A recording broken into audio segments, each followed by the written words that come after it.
Now, back to your host, Jim Freed. So hi, we're here with a special Freed on Business edition for our Men's Health Series. We've got Dr. Carlos Wolf, who's in charge of keeping me and my friends looking good. Welcome back to the show, Dr. Wolf. Thank you for having me. It's my absolute pleasure. One of the things I've started to ask our guests is, what was your first job? Mine was selling pots and pans door to door, then I worked in a deli. What did you do? Well, I helped my brother with a newspaper route. I had one of those. Yeah, I had that. I put in a backyard for some orthopedic surgeon. Yeah, I hope you worked slow if you were getting paid by the hour. No, I was too efficient. and then I worked as a delivery guy for Surf Drugs on Miami Beach. Oh, sure. Surf Drugs. And then I think one of my more interesting job was the changing truck tires in Overtown. Oh my gosh, So, that yeah, is a so, great yeah. job. Bet you could still do that job in Overtown today. No, I don't think so. So we're here today. First of all, I wanted to thank you so much for helping me look good. I've availed myself of the Botox up here, and it helps me look good. And everybody says you look good, and I say that's Dr. Wolf. I was just with a friend of mine today. My friend is a very successful attorney downtown. He does everything he can to project his image. And then when we were done talking with my appointment, he said, "Where are you going next?" And I said, "I'm going to see Dr. Carlos Wolf." He said, "I need an appointment with that guy." Why would somebody need an appointment with you for their eyes, Dr. Wolf? Well, that's it, the eyes. No, there's actually plenty of reasons, but it's interesting that even with masks, and we're not socializing as much, the practice has just gotten crazy. And I think what I've realized over this time period, this last 2 years, is that most of what people do is really not about doing it for somebody else. It's about themselves. Because a lot of my patients have been inside of, obviously they do Zoom calls, so that helps. That's part of the that's issue. an issue. But when they look at themselves, it's, if you look good, you're feeling better, and you have a much better attitude with life, I think. in general. 100%. It's Yeah. all about self-image. It's all about feeling good. And I want to add something to that. I always make it a point when I go to Publix or wherever where the people are forced to wear a mask, or they're wearing a mask, or I see somebody out in public, thank goodness, protecting us with masks. I always take a look, and if they've made an extra effort with their eyes, I always compliment them. Oh yeah, well the eyes are always, the eyes really have it, and that's, in talking about men's health, in men, the primary thing that we're focused on is the eyes, because Sure. in women they could have horrendous looking eyes, but they're worried about their neck. It's one of these issues that women notice their neck, and more often than not it's the eyes. So in men, we do a lot like what we did with you with the Botox around the eyes. Right. But the surgery of the eyes is a very important part of aesthetic men's health. Now, for sure. in my family, we have a tendency to have dark circles under our eyes. I missed that gene apparently, or at least hopefully for a Fortunately, while. yeah. But you would know by now. Yeah, okay. You know by now. Oh, thank goodness. And, but I have a lot of friends and relatives that have that dark thing under their eyes. What is that, and is there something that you can do about that? So the pigmentation area is very difficult, and I think if I had the cure, I'd be a bazillionaire, because everybody, there's so many people that have it. Sure. Very often it's either you've lost volume, so it's a shadowing. Yeah. That's easy enough to fix. That you can inject some filler, and it brings out the depressed area, and so you don't get the shadowing. And in patients who have bags, just below that, they get shadowing. So those are things that are easily correctable. The actual color part of it is very difficult to get rid of. We've tried lasers, we've tried peels, we've tried a million things.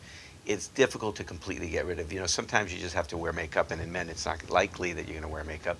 But that's a tough area to completely clear. Well, there's famous men in America that have been very successful to wear makeup, and we'll leave it at that. Exactly. So And then, sometimes bad makeup, right? That's right. well played. Didn't want to hit that pitch.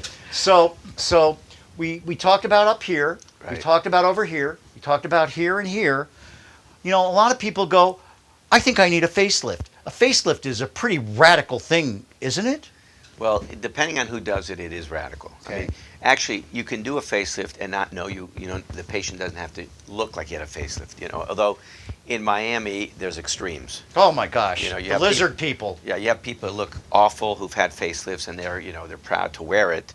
I prefer to have people look normal and just look better. So in terms of men, and we had talked about the eyes. With respect to the facelift, there's a lot of different techniques that you can do and different procedures that you can do that will improve the neck and face area. Mm-hmm. You know, there's the non-invasive techniques, which are like ultherapy. Anything that heats or cools the skin in a radical way will contract the skin. Okay. So there's ultherapy, which is ultrasound. There's radio frequency that heats up the skin and contracts it. So that's something you can do here. Now, there are patients and a lot of men who really have pretty good face. You know, they don't have a lot of droopiness, but they have this turkey goblet. Yeah, I Okay. call it turkey neck. That's Right. why I love wearing the mask. Right. Because it hides my turkey neck. So this turkey neck can be taken care of without a major surgery. You know, Really? facelifts are anywhere from, depending on who's doing, it could be 3 hours to 5 or 6 Oh or my 7, gosh. depending on what surgeon you pick. This operation is where you actually directly remove skin and fat. in Sorry, that I area. jumped. Yeah. 'Cause, you know. Sure, well, this is what I do. So you have directly skin and fat, and then you do a Z-plasty. So you make it so it makes like a little Z. And the reason you create that Z is so that there's no contracture, because the skin heals greatest along the straight line. So Right. if you were just to cut it, you could get a little contraction, and it would be very bad get for a the patient. scar. A scar, but then you wouldn't be able to move. But by making that Z, you can still move, and it makes it so there's no pulling, and it looks very natural. And because men shave, Yeah. they do dermabrasion, so it kind of does the job for me. By shaving, the scar goes away, and it's very rare that you will have anything that's very noticeable. So it's a Wow. great operation. It's about an hour and a half. Within 3 to 5 days, you look pretty good. As far as working, if We if work you're- from home. Right. And if you're an attorney, you could bill the next day. No Oh, that's problem. tremendous. Look at you pitching my client Bill- base. Billable hours. I wouldn't do it the day of surgery because you're going to have some drugs on board, and Well, who knows? You with never some, know. With some people, A they may be doing better drugs, and better Drugs better afterwards work. at home. Right. Oh boy, look at you. You know Anyway. your clients too. Right, but anyway, so that's one of the really nice operations that has worked out real well. You can also, if you have really just a fat neck where you have extra fat, or because Maybe it's you lost family, a lot of weight or Right. something, or you got a full chin like thing. Right, if it's a family thing where you have a full chin, you could do just neck liposuction. Or if you're a little older and you have a little extra skin, you could do neck lipo, and then you can make a little incision under the chin and remove that. So there's various different techniques that you can use, and you don't have to do the same technique on everybody. Now, one of the questions I wanted to ask about all of this is, what role does nutrition have in the way that the face looks? Well, if you're working out a lot and you're losing a lot of, what I tell my patients basically is, what's great for your body sucks for your face. Yeah, because I lost like 50 pounds over the last, call it 3 years, and I noticed that I got the turkey neck. Well, also you're actually very fortunate, because a lot of people who lose weight, they lose weight in the mid face. So basically, where you had nice cheeks, you start losing volume, it sinks in and it drops, and so you get jowling and you get turkey neck. So the reality is, nutrition is obviously important, like in anything. Whatever you're eating is part of what you are. Sure. But if you have radical changes in weight, that's a big change. The nice thing about that is now, when I started, and it's been over 30-something years. Oh, doctor, you must have started when you were 10. 11. Okay, good. Like No, a man who plays ball. So what happens is, we used to have fillers that would last 1, 2, or 3 months. Yeah. And you'd have to be tested. So it was really inconvenient, and you'd have to be tested. You'd have an injection. You Oh, come 'cause in. like you could be allergic to it? Right. Okay. So now we have these hyaluronic acids, and there's about 20 different types, and there's maybe 3 or 4 major companies that make them, and every year they come out with one that lasts longer. And typically now they'll last anywhere from 9 months up to 1.5 to 2 years. And if you correct to what you need to, it can last even a little longer. So in patients that look drawn but have great physiques, we now can fill them up, and it matches everything. And it lasts, Yeah, too. it's great. It Yeah. lasts, too. Now, I had one more question in this segment. I wanted to ask you, why do you wear bicycle socks? So actually, I don't regularly wear them, but I do wear them every once in a while.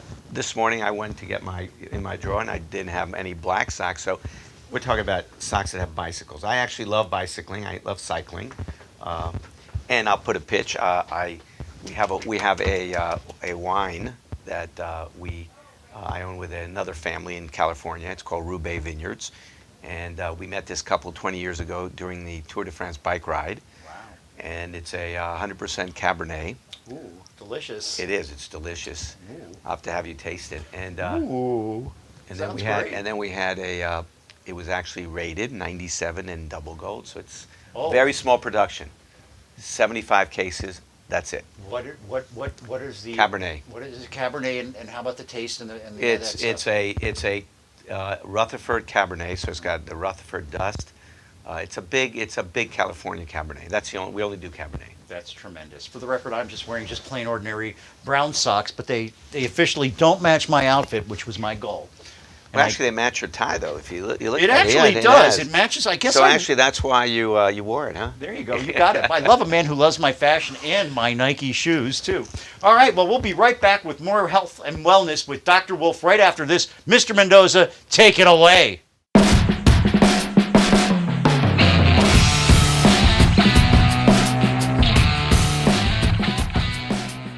So we're back with Dr. Carlos Wolf. He's my guest all the time for Men's Health. And guess what? We're opening it up for ladies now. Dr. Wolf, we talked about some of the differences that ladies and men have. For instance, the men are focused on the face, the ladies sometimes on the neck. What should a lady be looking for in today's world to keep her fresh and up to date? Okay, one of the most important things is really skincare in terms of preventive. You know, there's a lot of younger women who are coming in for cosmetic treatments, and one of the most important things is sunscreen. I mean, every day. I wear sunscreen religiously. Yeah, you have to because Sunscreen religiously. I see these young women now who are looking very much older because they're still, you know, in the past we knew that, you know, we didn't know that skin damage. I mean, if you know, I went to I love going in the sun. Right, I right. accept what it does to my skin as a byproduct. My mom used to always say, you know, and so I go, okay, mom, and whatever. But my dad, you know, he went out in the sun and, you know, and he enjoyed it. So, Yeah. you know, and it's relaxing. It's a Listen, drug. growing up on Miami Beach, there'd be people with their little visors and the oil on the face tin foil to on burn their you up, face, yeah. right? So very important sunscreen. There are a lot of vitamin C minerals that can be used. Vitamin C serums, because what it does, it helps change the speed in which your cells go from this basal layer to this top layer, so your face looks fresher. I love SkinCeuticals because SkinCeuticals is a real science-based product. We've gone through so many different products over the years, and now we basically provide mostly SkinCeuticals because science-based, it works, and people are happy with them. And That's so we do that. tremendous. And then of course the other things that women look, you know, especially a lot of younger women, they're worried about the wrinkles and the 11. How about like a lot of hat? Botox. Do they ever wear hats, these people? I don't really think so. Okay, so Yeah, they got an I mean, 11. you look around Miami, they're not wearing hats. I wear a hat, I look Yeah. like an idiot, but Yeah. at least I wear a hat. Yeah, but you know, I think if you wear sunscreen and you just use some common sense with protection, it'll be good. So 11s, what's an 11? The 11 is these double these thing double in lines there? that you have to form when you crease your forehead. You know, a lot of people are they're very emphatic with their emotions, Yeah. so sometimes they move. Some people are very flat, so they don't have wrinkles. And Botox and Dysport, which are all neurotoxins, work great for that. So when I was in high school, people were getting nose jobs, rhinoplasty. You could always tell if they got it during high school. Is that when you see most people getting the nose jobs, or do people get them later in life? How does that even work? Well, they do. It's Oh, it's okay. actually and prior to COVID, there was a seasonality. Really? Yeah, and in fact, with surgery, cosmetic surgery, there was seasonality. During the summers, we would be taking care of the kids' noses, and then when the kids would go away, we'd take care of the mom and dad's eyes, and then during the regular season, which is September, October, you know, there'd be people who would have their facelifts or other type of surgeries. And now what's happened is with COVID, it's just, you know, now we're back to school, but now that before school was open and people were going to work, it's just been busy all the time with everything. Now with people in their noses, we're seeing like a second layer of patients coming in. You know, kids who never got to do their noses because their parents didn't think they should have it, or someone told them they couldn't do it. Now they're in their 30s, 40s, 50s. I've done a person as old as 87, and I did not really choose to do her, but she kept telling me she wanted it done, and we ended up doing her. This is many years ago. But generally, I would say in the 40s and 50s and 60s, they're getting their nose done because noses are not just unattractive, but they also are rejuvenating because when you have a hook nose or you have a nose that seems to have grown, once you do that, it gives you a more youthful look. So it's actually a really great operation that we're doing in, like today I did someone in there who's 18 and someone who's 22. But a couple weeks ago, we had a whole week of people in their 40s and 50s who had their noses done. Now, I wanted to talk for a minute and touch for a minute on why we have our relationship. You mean the world to Vivian and I, not only from an exterior standpoint, but from the coaching and confidence and love that you give, mostly to my wife, but to me as well. Well, thank you. To me, that's drives. You can't just do that to one person. So, how do you develop your rapport with your patients, and what would you say to somebody that was having a bad experience with a doctor and wanted somebody different? Well, I think the most important thing is that you have to like what you do. And I've been doing this for 33 years. And, and I love my patients, but some of my patients are, they're just insane. I mean, Well, really? But the reality is that ultimately, if I didn't enjoy what I do, I wouldn't be doing it. And I wouldn't be doing it in Miami, 33 years. How did you pick this as your specialty? Why? Well, actually, I didn't originally pick it as my It specialty. picked you? Kind of a combination. I originally was going to be a head and neck surgeon because when I was at University of Miami, I had this doctor who came in for our anatomy class, and I was fascinated by the head and neck anatomy. And I decided I was going to be a head and neck cancer surgeon. Wow. My wife, I met her when I was in med school. We got married, and then she came with me to New Orleans to do my residency. And she said, Carlos, you really ought to go into plastics. And at the time, I thought plastics is not really surgery. It's not being a real doctor. And then in New Orleans, I met a Dr. Anderson who was The guy that I read about in the book? Yeah. Jack Anderson? Yeah, Jack Anderson. Look at that. See, Yeah, that took me you 1 were second. That's right. Well, he was kind of the impetus for the facial plastic surgery. The book I was reading was it's like historical representation of the plastic surgery Right, thing. of facial plastic. Facial plastic, and I was Right. looking up and I saw the Jack Anderson. It caught my eye because of And the actually- columnist. And actually, I have a picture up there. He was my mentor, and he was very. That was my next question. Yeah. So he was he's one of my mentors, but in terms of what I did. Sure. And he was a great educator, and he said, look, he goes, I'm going to teach you everything I know, but you have to promise me that you will do the same. And so we have a lot of students, and I'm on faculty at FIU, and we have a lot of students and doctors and people who visit, and even if you're down the block, I don't care, I'm going to teach whatever you need to. And so during the time I was doing this head and neck surgery, I would find that the people, we do these massive 18, 20-hour operations because at the time we would do all the reconstruction ourselves. And Wow, I hadn't thought of that. yeah, and so so we would take out the tumor and then do the reconstruction. And at the end of the day, it was very exhausting, and the patients were nearly as satisfying as when I would do a rhinoplasty. And these people would bring me cookies, and they were ecstatic, and I started really having fun with it. And so then I decided I was going to go into cosmetics, facial plastics, and I did a fellowship, and I joined a guy here, Dr. Deutsch, who was very well known here in Miami. He was a nose guy. I was with him a couple years, and I went out on my own, and the rest is kind of history. So that's how I ended up doing it. Now, you mentioned that you mentor some young people in town. Could you please tell me about one of the people that you mentor and what motivated you to want to mentor that person? Well, we just have a lot of students. I had a student who he was about 6 or 7 that I had operated on, and he was very interested in medicine. Right. And he said he wanted to be a doctor. And so we talked to his mother, and this kid around when he was 7 or 8, he started coming into the office, and we would let him watch surgery. And then he ended up going to high school, and during high school he would come back, and we would always talk. And then he went away for college, and he kept deciding he wanted to go to med school. And now he is in his first year med school.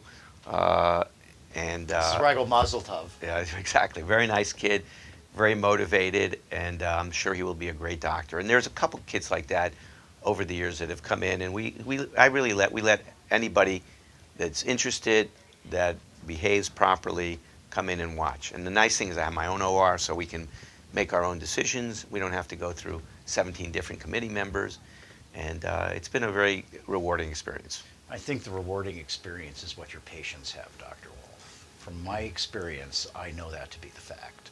Well, thank you for that. I want to thank you so much for taking time to speak to us about both men and women, and I look forward to our next session where we'll talk more about men's and women's health and looking good in Miami and everywhere else. This is Jim Freed for Freed on Business, and now we're going to toss it back to Regan Mendoza. It's yours, sir.